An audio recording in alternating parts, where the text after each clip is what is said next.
Et avec Léa Salamé, nous recevons ce matin un ancien journaliste, essayiste, aujourd'hui candidat à l'élection présidentielle. Vos questions, amis et auditeurs, 01 45 24 7000, passez autrement par les réseaux sociaux ou l'application mobile de France Inter. Éric Zemmour, bonjour. Bonjour. Et Bonjour. bienvenue.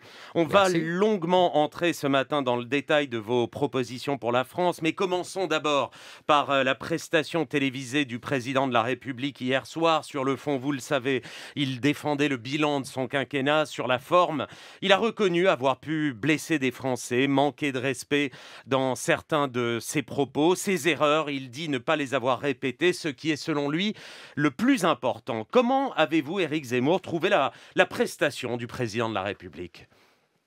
Écoutez, sur la forme, je l'ai trouvé bien léchée, charmante, ouatée, séductrice à souhait. Sur le fond, comment vous dire, j'ai regretté que Emmanuel Macron parle surtout de lui et assez peu de la France. Espèce de numéro de narcissisme assez marqué. De nombrilisme même. Moi, je vous avoue que ça m'a pas beaucoup intéressé. Alors bon, j'ai bien compris que j'étais sa cible favorite. Non, il y a eu Pécresse aussi, il y a eu Valérie Oui, Pécresse. sur le budget. Ouais. Ah, ben ça, c'est des affrontements de technocrates. Je leur laisse. Quand il s'agit du destin de la France, c'est moi qui le cible. Et d'ailleurs, c'est tout à fait légitime, hein. Je pense que nous avons deux visions absolument antagonistes de la France.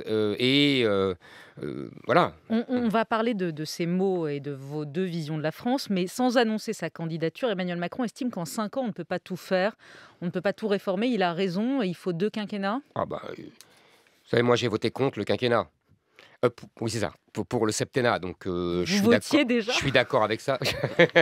Non, Éric Zemmour, vous étiez journaliste. Vous étiez C'était en contre. 2000, je votais. Je votais. J'ai dit je votais contre. Donc, effectivement, oui, ça, là-dessus, il n'a pas tort. Évidemment, il faut du temps pour des choses. Par exemple, pour l'école, ça prendra beaucoup de temps. Même ce que je propose ne se fera pas comme ça d'un claquement de doigts. Mais après, il y a des directions, il y a des orientations. Et j'ai bien vu hier soir, dans le boulgui-boulga idéologique et sémantique, quand j'arrivais à me dépêtrer de cela, je voyais bien que finalement, on est aux antipodes, quoi. Vous avez eu, Léa le disait, des mots très durs contre Emmanuel Macron, mannequin de plastique, adolescent qui se cherche. Vous avez aussi dit qu'on a élu le néant avec lui, donc, et qu'on est tombé dedans. Emmanuel Macron n'est rien. Il vous a répondu, sans vous citer, hier. On a pu dire de moi, il n'est rien. C'est terriblement blessant. Je termine là la citation. Comment réagissez-vous à cette phrase-là du président ? C'est terrible parce que quand moi, je parle de la France, du destin de la France, de la survie de la France, lui parle de lui. Il est blessé. Mais je vous avoue que je n'en ai cure. Le problème n'est pas sa personne. Non, mais le problème, c'est la fonction, Éric Non, mais Zemmour. C'est la fonction que vous mais abîmez. il est quand... candidat. Il est candidat, c'est un candidat. Vous vous souvenez de la fameuse réplique de Jacques Chirac face à Mitterrand. Nous sommes deux candidats, on n'a plus le président de la République et le Premier ministre. C'est un candidat. Les prédécesseurs ont subi des campagnes bien plus dures. Je vous rappelle que Nicolas Sarkozy a été traité de fou à la une d'un hebdomadaire, vous vous en souvenez. Et je ne parlerai pas de François Mitterrand, qui a été traité de tous les noms, de Jacques Chirac, qui a été traité d'abord de fasciste, puis de voleur, du général de Gaulle lui-même, qui a été traité de fasciste, de caudillo Donc vous et ne de comprenez Duce. pas qu'il soit blessé par vos Mais mots. pardon, mais moi, quand je suis attaqué, moi aussi je suis blessé, mais on s'en moque. On est au-delà de nos personnes. Y a-t-il un aspect positif de son quinquennat, une réforme que vous sauvez? Ce qu'il a fait sur l'apprentissage. C'est largement subventionné, certes, mais en tout cas, la direction est bonne. Encore un mot sur la principale annonce qui portait sur la réforme des retraites. Le projet d'un système de retraite à points n'est plus d'actualité. La réforme qu'a esquissée Emmanuel Macron entend créer, je le rappelle, 3 grands régimes pour les salariés, les fonctionnaires et les indépendants. Le fait de travailler plus longtemps est sur la table, mais Emmanuel Macron n'a pas donné de nouvel âge de départ. Globalement, fini la révolution qu'il voulait faire avec un grand système unique à points. Ça ressemble plus à une réforme paramétrique que vous proposez aussi, Éric Zemmour, puisque vous voulez allonger l'âge de départ à 64 ans. Êtes-vous d'accord avec lui sur les retraites? Mais non, c'est lui qui est d'accord avec moi. Pardonnez-moi, c'est lui qui a renoncé à son système mirobolant qu'il prétendait révolutionnaire et qui allait régler tout par une baguette magique et plus juste, etc. En fait, au bout de 3 jours, les Français se sont aperçus que c'était une entourloupe et que le fameux point, on pouvait le baisser ou le monter selon la situation économique. Et donc, c'était... Bon, voilà. Donc, effectivement, oui, il faut rallonger la durée de travail parce que tout simplement nous avons des problèmes démographiques, hein, je vais pas évidemment nous ne sommes plus comme il y a 40 ans avec 4 cotisants pour un retraité, mais je tiens à préciser, quand je dis cela je précise, mais en un mot, j'exigerai aussi des patrons avec un système de malus, de sanctions, qu'ils ne virent pas systématiquement les gens entre 50 et 64 ans. Vous voyez, parce que ça, c'est injuste. Si on les oblige à travailler plus longtemps et que les gens, et qu'après, on leur dit, ben, vous êtes chômeur, non, ça ne va pas du tout. Comment vous pouvez imposer ça à un chef d'entreprise, Éric Zemmour? Des sanctions financières. Vous sanctionnerez s'il vire entre 50 et 60 ans. Oui, vous voyez, on y tire. On passe au sanitaire. Emmanuel Macron n'a pas exclu d'arriver à la vaccination obligatoire face à l'explosion de l'épidémie et de la multiplication des variants. L'Allemagne et l'Autriche y sont favorables. Faut-il leur emboîter le pas? Moi, je suis contre la vaccination obligatoire, en l'occurrence. En plus, j'ai pas compris d'ailleurs le raisonnement d'Emmanuel Macron hier. Il dit, on est 90% de vaccination, donc on arrive à la vaccination obligatoire. C'est plutôt l'inverse. Puisqu'on a 90%, on n'a pas besoin de la vaccination obligatoire, puisqu'on a les conséquences sans avoir l'obligation. J'avoue que je n'ai pas compris ce raisonnement. Par ailleurs, j'ai toujours pas compris non plus cette obsession de vacciner les enfants qui sont effectivement transmettent, mais ne risquent jamais, là il y a toujours un cas exceptionnel, mais de forme grave. Or, si j'ai bien compris ce que nous expliquent les médecins, c'est que ce vaccin, ou ces vaccins, puisque empêchent les formes graves, et c'est déjà formidable, mais n'empêchent absolument pas de transmettre. Donc je vois ni l'intérêt de la vaccination obligatoire, ni l'intérêt de la vaccination des enfants, ni l'intérêt du pass sanitaire. Donc vous laissez circuler le virus si vous ne voyez pas l'intérêt du pass sanitaire. Oui, je pense qu'il faut, selon l'expression, apprendre à vivre avec le virus. Nous n'allons pas nous confiner comme ça pendant 1000 ans. Mais on n'est pas confiné. Hein. Non, mais comprenez ce que je veux dire. On n'allons pas vivre sous la menace du confinement pendant des années. C'est ça que je voulais dire. Donc il faut laisser circuler le virus, même si ça engorge les hôpitaux. Mais ça, non. Mais ça engorge. On va vers 4000 personnes en réanimation. Attendez. Vous savez, avant le Covid, les hôpitaux étaient déjà engorgés s'il y avait une épidémie de grippe trop puissante. Donc le problème n'est pas le Covid, le problème est l'hôpital. Et donc il faut régler ce problème de l'hôpital.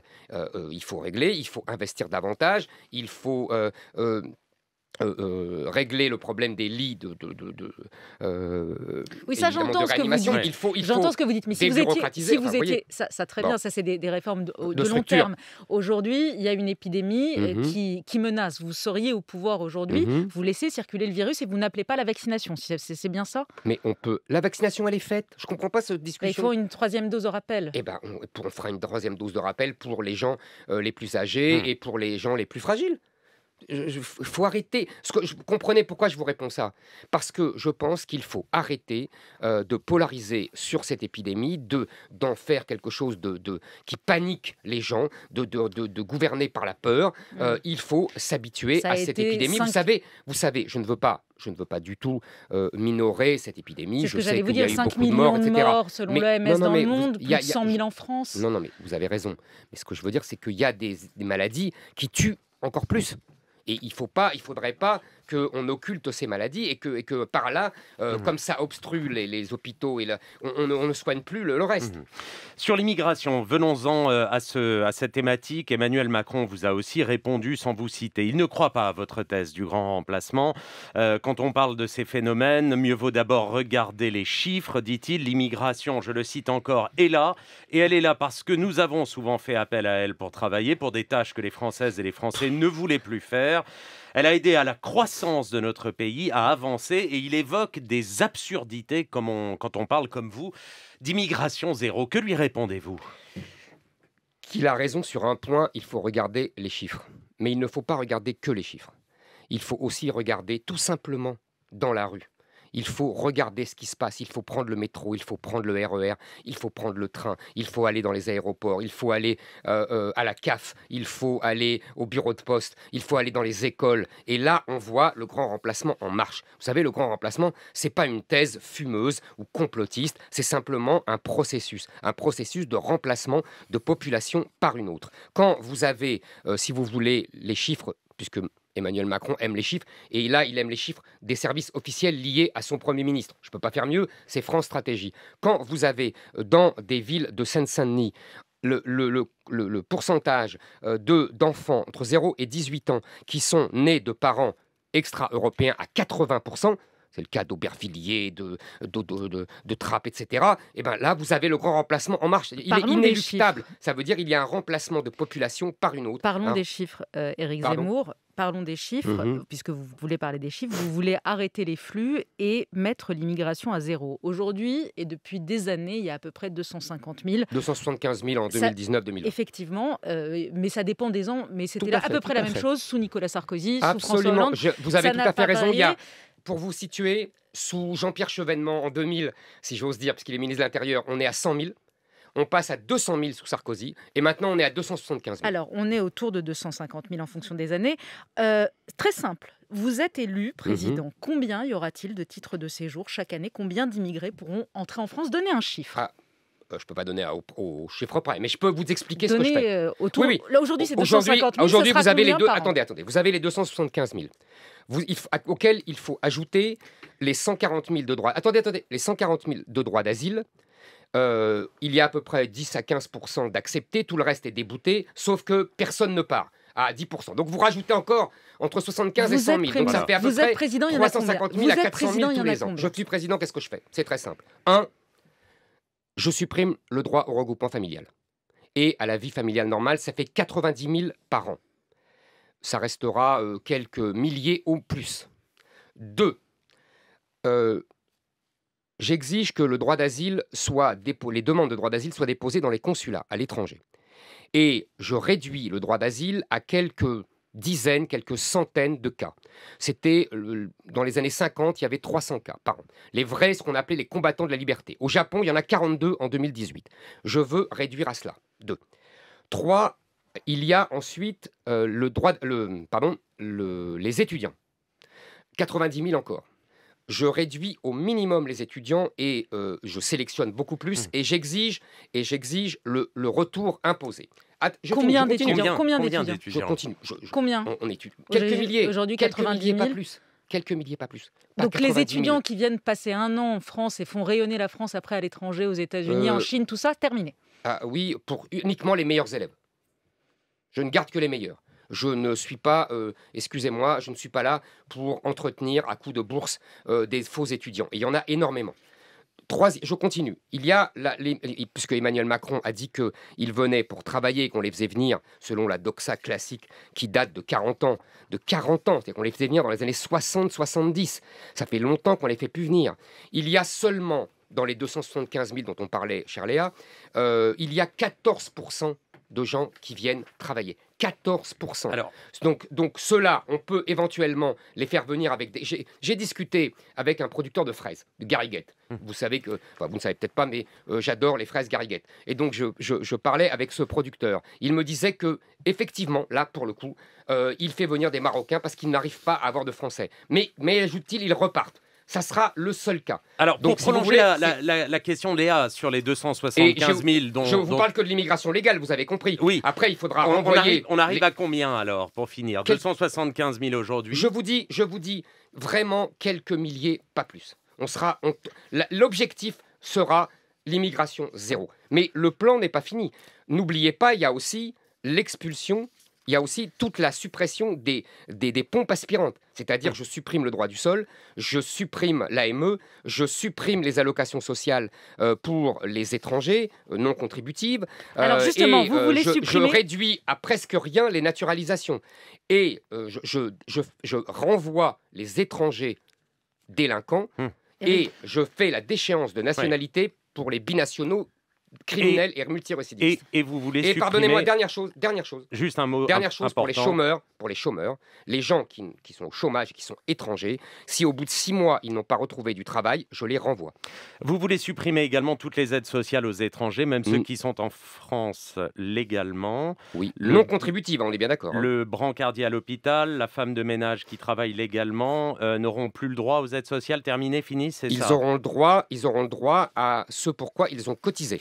C'est-à-dire l'assurance maladie, la retraite, oui. Mais pour les aides sociales de la solidarité nationale, elle redeviendra nationale, c'est-à-dire allocation familiale, aide au logement, allocation logement, RSA, minimum vieillesse. Ça ne passera pas au Conseil constitutionnel, vous le savez, Éric Zemmour, puisque la solidarité nationale bénéficie à toute personne qui réside en France selon le principe d'égalité établi par le préambule de la Constitution et par la Déclaration des droits de l'homme et du citoyen. Qu'est-ce que vous faites si c'est censuré par le Conseil constitutionnel? D'abord, une question de principe. Vous avez vous-même dit la Déclaration des droits de l'homme et du citoyen. On a oublié et du citoyen. On a considéré que c'était que les droits de l'homme. C'est très simple, je l'ai déjà dit, je fais un référendum dès mon élection, en même temps que les législatives. Je fais un référendum sur toutes les mesures que je viens de vous présenter, et c'est le peuple qui tranchera. Et vous savez, depuis 1962, une jurisprudence du Conseil constitutionnel, et heureusement, s'interdit de juger le référendum, car c'est la volonté du peuple qui s'exprime directement. Vous dites que ce n'est pas le Conseil constitutionnel qui fera, si je suis élu, la politique de la France. Absolument. Ça veut dire quoi? Vous voulez le supprimer, le Conseil constitutionnel? Vous voulez changer son fonctionnement? Vous voulez s'asseoir sur ses décisions? Non, je ne supprime rien. Le Conseil constitutionnel est une institution de la République, mais je veux qu'il, si vous voulez, il est sorti de son lit il y a longtemps. Je ne vais pas vous refaire un cours de droit constitutionnel que vous connaissez comme moi, on n'a pas le temps. Il n'empêche qu'aujourd'hui, il est sorti du rôle que lui avait été dévolu par Michel Debré et le général de Gaulle. Aujourd'hui, il impose son idéologie. Je vous donne un seul exemple, un seul. Non, parce qu'on n'a plus le temps. Au nom du principe de fraternité, liberté, égalité, fraternité, il a interdit au gouvernement de sanctionner un passeur de clandestins. Je trouve ça scandaleux. On va aller au standard dans quelques instants où il y a quelques auditeurs qui veulent vous interroger sur votre programme économique. Je ne veux pas revenir sur la polémique autour des prénoms. On a compris que si vous êtes président, les musulmans de France ne pourront pas appeler leurs enfants comme ils l'entendent. Concernant Je peux vous répondre 30 secondes? Oui. Parce que c'est intéressant. Demandez à Léa ce qu'elle en pense. Elle-même, quand elle est arrivée à Paris, elle s'appelait Khala et elle a changé de prénom et elle a bien fait, car ça a favorisé son assimilation et son acceptation par les Français. Mon prénom libanais, mais d'ailleurs, vous avez bien fait, je vous félicite. Parce que c'est une preuve d'amour aux Français. Et ce n'est pas la seule. Anne Hidalgo s'appelait Anna Maria. Vous voyez, et c'est très bien, c'est tout ce que je veux. Vous voyez, ça s'est fait comme ça pendant des décennies. Tous les Italiens, les Espagnols l'ont fait. Alors, c'est ça la France. Sortons des prénoms concernant les femmes voilées. Est-ce que vous interdirez le voile absolument partout dans l'espace public? Oui. Donc une femme qui va à l'hôpital se faire soigner voilée ou qui prend le métro voilée pour aller travailler, elle se fait verbaliser? Oui. Vous mettez un policier derrière chaque femme voilée? Vous savez... c'est dans les pays arabes que les grands réformateurs comme Bourguiba, comme Atatürk et comme Nasser ont enlevé le voile aux femmes. Ils savaient ce qu'ils faisaient. Le femme est un étendard le voile est un étendard politique et un étendard religieux. Dans l'islam, c'est la même chose, la religion et la politique, et ça permet de coloniser l'espace visuel. Donc, moi, je ne laisserai pas la France être colonisée visuellement ou factuellement. La grève a été votée à la SNCF alors que les vacances commencent. Elle touchera les TGV Sud-Est dès demain. Il n'y aura qu'un TGV sur 2. La direction de la SNCF dénonce une attitude scandaleuse alors que les Français veulent retrouver leurs proches à Noël. Vous condamnez cette grève avant les vacances de Noël ou vous la soutenez? Si vous voulez, oui, je pense que là, c'est un abus. C'est un abus. Vous savez, la grève, il faut évidemment respecter, c'est un principe, alors là, constitutionnel, pour reprendre notre discussion de tout à l'heure, et c'est très bien, mais il faut quand même qu'il soit encadré et que ça ne soit pas n'importe quoi. Mais il faudrait avoir une discussion plus globale sur ce qu'on a fait à la SNCF, ce qu'on a fait aux cheminots, avec les principes de concurrence imposés par l'Europe, acceptés par les gouvernements successifs, et qui ne correspondent pas à ce monopole naturel qu'est la SNCF. Donc il faudrait rediscuter de tout ça. Au standard, Gaël qui envisage de voter pour vous. Bonjour Gaël et bienvenue sur Inter. Oui, bonjour. On vous écoute. Donc, bonjour Gaël. Bonjour Éric Zemmour, enchanté de pouvoir vous parler. Merci, moi aussi. Je vous suis depuis Face à l'info. Et effectivement, j'envisage énormément de voter pour vous en 2022, bien que j'ai voté pour Jean-Luc Mélenchon en 2017. J'ai toujours été de gauche par défaut. Et en fait, je trouve toujours que son programme économique qu'il avait présenté à l'époque me paraît le plus solide et le meilleur, justement aussi dans l'objectif de réconcilier les classes populaires et la bourgeoisie, ce que vous cherchez aussi à faire. Et je trouve que c'est une bonne démarche. Mais je vous trouve assez flou, justement, sur la question économique, puisque tantôt vous avez des mesures plutôt de gauche pour plus de souveraineté nationale, une réindustrialisation du pays, et aussi une régularisation des GAFAM, une certaine critique de la mondialisation. Donc tout ça, je trouve ça extrêmement bien. Un programme et de droite et de gauche, si je vous entends, Gaël. Hein, c'est bien ça. On va demander à Éric Zemmour de vous répondre sur ces deux aspects-là de son approche de l'économie. Éric Zemmour. Cher Gaël, vous avez tout compris. C'est-à-dire que moi, je ne suis pas un idéologue. Je prends ce qui est bien dans tous les systèmes économiques. Je ne suis un pragmatique en économie. Et donc, ce que je veux, c'est la puissance de la France retrouvée, parce qu'elle l'a perdue, et la prospérité des Français, car ils l'ont perdue, et que nous vivons un grand appauvrissement des Français. Donc, je pioche. Effectivement, vous avez tout à fait raison, dans toutes les idéologies économiques, dans tous les systèmes, pour avoir le système le plus efficace. Et effectivement, il y a des mesures qu'on pourrait qualifier de libérales, de baisse d'impôts, impôts de production, augmentation du plafond pour les petites entreprises de l'IS.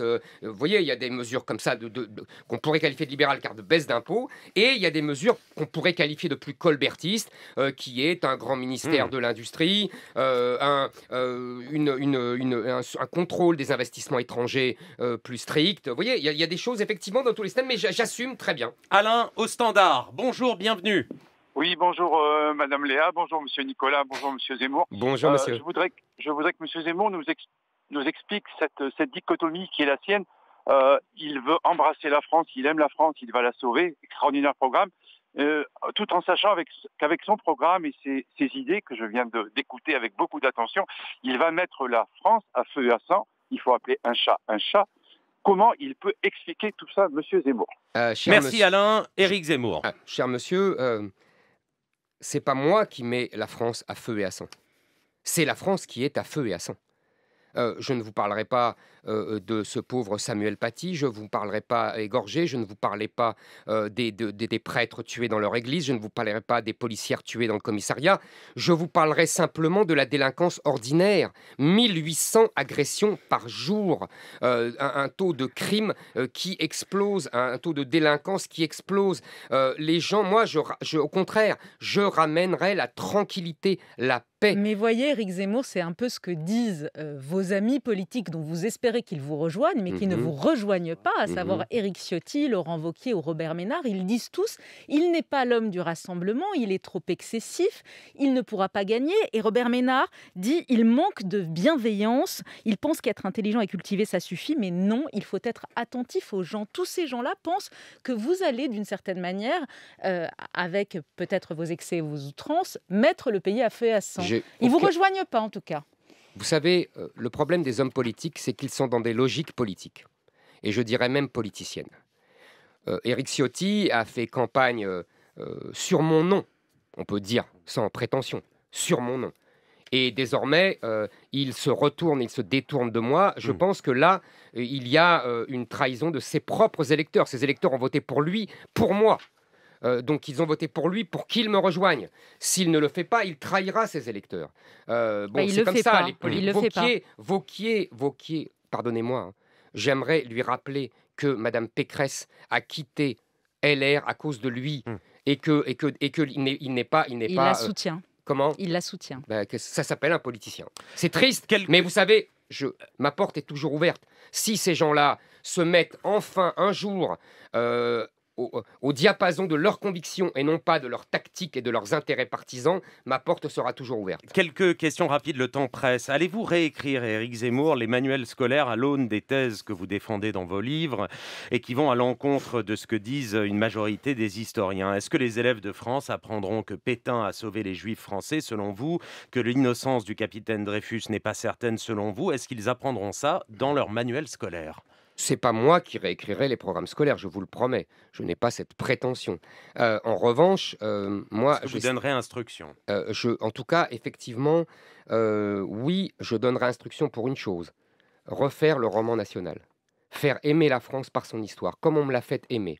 Oui, je cesserai parce que vous avez l'air de dire que je vais faire ma propagande, mais aujourd'hui, je ne sais pas si vous avez des enfants, moi j'en ai, et j'ai vu les programmes scolaires. C'est un tissu de propagande, une propagande anti-française, de propagande antiraciste permanente, de propagande LGBT. Donc vous changerez les livres d'histoire? Oui, je changerai, mais pas en fonction de moi, vous comprenez?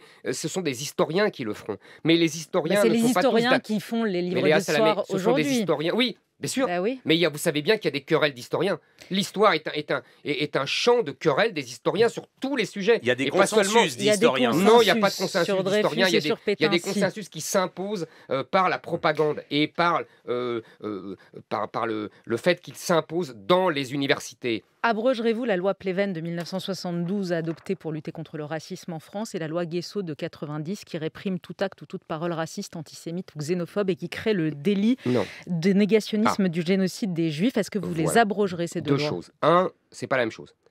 La loi Pleven, je l'abolirai pour deux raisons très simples. Un, elle n'a été dévoyée par les juges. J'ai parlé avec le véritable auteur de cette loi, Monsieur Ternoir, qui m'a expliqué que ce n'était pas du tout l'objet que de faire une loi liberticide comme elle a été utilisée par les juges de gauche. Et deuxièmement... Donc le racisme redeviendra une opinion et pas un délit, c'est ça que vous dites? Ça n'a jamais... Non, mais ça, c'est un mythe, ça. Vous pouvez très bien attaquer, quand vous êtes diffamé, sous la Troisième République, on pouvait attaquer quelqu'un qui vous traitait de façon raciste et il était condamné. Voilà, ça c'est un moyen pour les juges et pour les minorités d'instrumentaliser la justice dans le débat politique. Et deuxièmement, cette loi interdit de faire une différence entre les Français et les étrangers. Moi, je fais une différence entre les Français et les étrangers. Et dernière chose, cette loi permet à des associations d'ester en justice, ce qui leur permet d'instrumentaliser la justice pour des raisons politiques. Donc oui, j'enlèverai ce droit aux associations. Vous abrogerez la loi de vous rentrer d'Arménie, vous abrogerez la loi de 2001 qui reconnaît le génocide des Arméniens? Cette loi n'a pas à être abrogée puisqu'elle n'interdit rien. Elle reconnaît un génocide. Je reconnais le génocide arménien. Vous le commémorerez le 24 avril comme Emmanuel Macron? Volontiers. Mais vous savez, malheureusement, la France peut reconnaître, c'est la Turquie à qui il faut poser la question. Vous, Président, dernière question, qui faites-vous entrer au Panthéon? Je vous avoue que là, vous me surprenez. Là, vous m'avez pris de court. Je ne sais pas. Si je suis mes goûts personnels, je ne sais pas, moi, un grand écrivain, Blaise Pascal, Chateaubriand... Merci Éric Zemmour. Merci Éric Zemmour d'avoir été à notre micro aujourd'hui.